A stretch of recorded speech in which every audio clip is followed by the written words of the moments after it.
ৰাজদীপ ক'ব লাগিব যে আজিৰ দিনটোত যি উপনিৰ্বাচন 5খন সমষ্টিত অনুষ্ঠিত হৈছে তাৰে মাজত বিশেষকৈ সংবাদ মাধ্যমৰ চৰ্চাত আছে চামগুৰি সমষ্টি, কিন্তু তাৰ বিপৰীতে কিন্তু 31 নং চিডলি সমষ্টিৰ যি ভোট পৰ্ব আজি যি আৰম্ভ হৈছে সম্পূৰ্ণ শান্তিপূৰ্ণভাৱে ভোট আৰম্ভ হৈছে। যথেষ্ট সংখ্যক লোক ভোটাৰকে ওলাই আহিছে আৰু এই মুহূৰ্তত মই উপস্থিত আছোঁ চিডলি সমষ্টিৰ প্ৰাণকেন্দ্ৰ চিডলিত, আৰু চিডলিত মই য'ত উপস্থিত আছোঁ ইয়াতে 3খনকৈ ভোটকেন্দ্ৰ আছে আৰু এই ভোটকেন্দ্ৰত দেখা গৈছে যে ৰাতিপুৱাৰ পৰা যথেষ্ট লোক আহিছিল যদিও এতিয়া এই মুহূৰ্তত কিন্তু যথেষ্ট হেৰেঙা হৈ আছে। কাৰণ কি ইয়াতে 3খনখন ভোট চেণ্টাৰ হোৱাৰ কাৰণে ভগাই লোৱাৰ কাৰণে ইয়াতে ভোটাৰৰ যি সংখ্যা, যি দীঘলীয়া শাৰী থাকিব লাগিছিল তেনেকুৱা শাৰী দেখিবলৈ পোৱা হোৱা নাই। মোৰ লগত এগৰাকী চিডলিৰ জাতীয় সংগঠনৰ এগৰাকী যুৱক আছে, তেওঁ ভোট পতাকাত ৰখি আছে।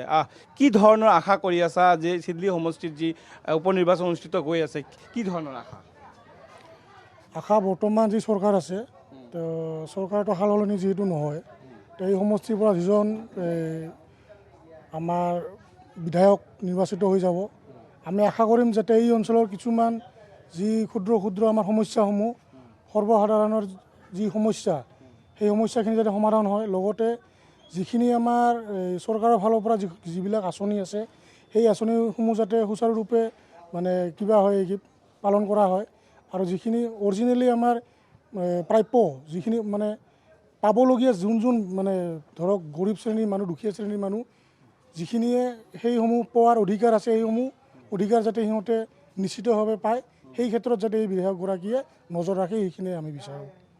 চিডলি সমষ্টিত 3গৰাকীকৈ প্ৰাৰ্থী অৱতীৰ্ণ হৈছে, তাৰ মাজত কোনজনৰ মানে সম্ভাৱনা বেছি ভাল? আজিৰ তাৰিখত যদি আমি চাবলৈ যাওঁ, এই অঞ্চলৰ মানে পৰিস্থিতিৰ ওপৰত নিৰ্ভৰ কৰি আমাৰ মিত্ৰজোঁটৰ যি প্ৰাৰ্থী আছে তেখেতৰ জয়ৰ সম্ভাৱনা অধিক। দেখুৱাইছোঁ দুগৰাকীকৈ বয়োজ্যেষ্ঠ নাগৰিক, তেওঁলোকে এটা দম্পতি ইয়াত আহিছে, তেওঁলোকে নিজৰ ভোটদান সাব্যস্ত কৰিবলৈ। মুঠৰ ওপৰত ক'ব লাগিব যে অন্যান্য অসমৰ অন্যান্য যি 5টাকৈ বিধানসভা সমষ্টিত যি উপনিৰ্বাচন অনুষ্ঠিত হৈ আছে তাৰ বিপৰীতে কিন্তু 31 নং চিডলি সমষ্টিৰ যি ভোট পৰ্ব প্ৰচাৰৰ সময়ছোৱাতে হওক বা আজিৰ দিনটোত যি ভোটদান পৰ্ব আৰম্ভ হৈছে সেই সময়ছোৱাতে কোনো ধৰণৰ কিন্তু বিক্ষিপ্ত ঘটনা শুনিবলৈ পোৱা হোৱা নাই। এতিয়ালৈকে ৰাতিপুৱাৰ ভাগলৈকে যথেষ্ট সংখ্যক ভোটাৰ সংখ্যক ওলাই আহিছে আৰু বিভিন্ন ভোট কেন্দ্ৰত তেওঁলোকে শাৰী পাতি থিয় হৈছে। মই দেখুৱাইছোঁ এগৰাকী দিব্যাংগ ব্যক্তি, তেখেতে ষ্ট্ৰেচাৰ লৈ তেওঁলোকে ভোট কেন্দ্ৰত এনেদৰে আহি আছে।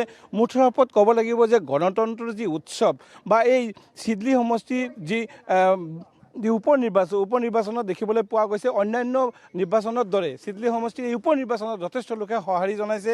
ঠিক এনেদৰে দেখিবলৈ পোৱা গৈছে এগৰাকী বৃদ্ধা, শাৰীৰিকভাৱে যথেষ্ট তেওঁ অসুবিধাত আছে, তথাপি কিন্তু তেখেতৰ নিজৰ যি গণতন্ত্ৰৰ যি অধিকাৰ, মূল্যৱান ভোট, এই ভোটদান কৰাৰ কাৰণে তেখেতে ওলাই আহিছে। মই তেখেতৰ পৰা যত্ন কৰিছোঁ। ছাৰ, কেনে পাইছে আজি ভোট দিবলৈ আহিছে এই অৱস্থাত? আপুনি যথেষ্ট কষ্ট পাইছে, তথাপি ভোট দিম। আৰু কি আশা কৰে যিসকল ভোটত থিয় হৈছে তেওঁলোকৰ পৰা? কি সহায় কৰে? শান্তি সম্প্ৰীতি, এইটোৱে লাগে। শান্তি হ'লে উন্নতি হ'ব, প্ৰগতি হ'ব, এইটোৱে। ধন্যবাদ জনাইছোঁ। মই এগৰাকী তেখেতে দেখাবলৈ পোৱা গৈছে যে চিডলি সমষ্টিত ৰাতিপুৱাৰে পৰা প্ৰতিটো ভোট কেন্দ্ৰত দেখিবলৈ পোৱা গৈছে ভোটাৰসকলৰ মাজত যথেষ্ট উৎসাহ, পুৰুষ মহিলা যুৱক যুৱতী যিসকল নতুন ভোটাৰ আছে তেওঁলোকেও আগবাঢ়ি আহিছে আৰু ভোট কেন্দ্ৰসমূহত তেওঁলোকে নিজৰ যি গণতান্ত্ৰিক অধিকাৰ ভোট তেওঁলোকে ভোট সাব্যস্ত কৰি আছে। ৰাজদীপ, ধন্যবাদ জ্ঞাপন কৰিছোঁ আপোনাক এই মুহূৰ্তত সবিশেষ জনোৱাৰ বাবে।